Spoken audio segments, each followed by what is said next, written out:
All top-tier technical journals are both peer-reviewed and have a vigorous editorial board. Our task is to analyze the text and see if the proposed conclusion follows. Together, we'll go through this line by line, utilizing visuals to see if the conclusion follows. Focusing in on our proposed conclusion, we clearly have an if-then statement. If A, technical journal is top tier, then B, it's peer-reviewed, and C, it maintains a vigorous editorial board. And we can represent this visually using a simple Venn diagram.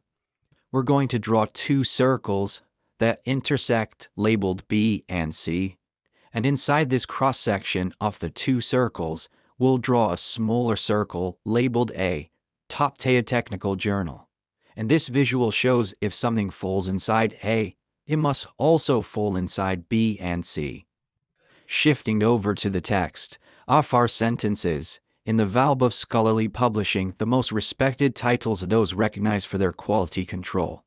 This gives context of but doesn't mention top-tier technical journal, peer-reviewed, or vigorous editorial board, hence irrelevant. The second sentence states, all top-tier technical journals are peer-reviewed and maintain a vigorous editorial board.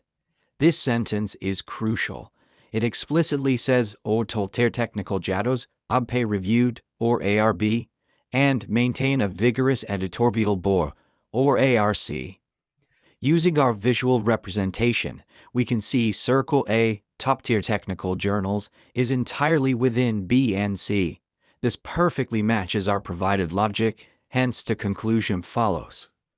People often get this wrong by bringing in outside information. Your answer should be based entirely on the text, no external knowledge. Additionally, some people mistake if-then statements. If A then B does not mean if B then A.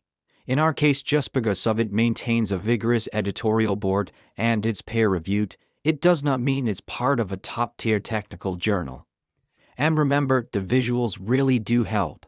It may seem unnecessary, but it's an easiest way to see the answer, not just read it.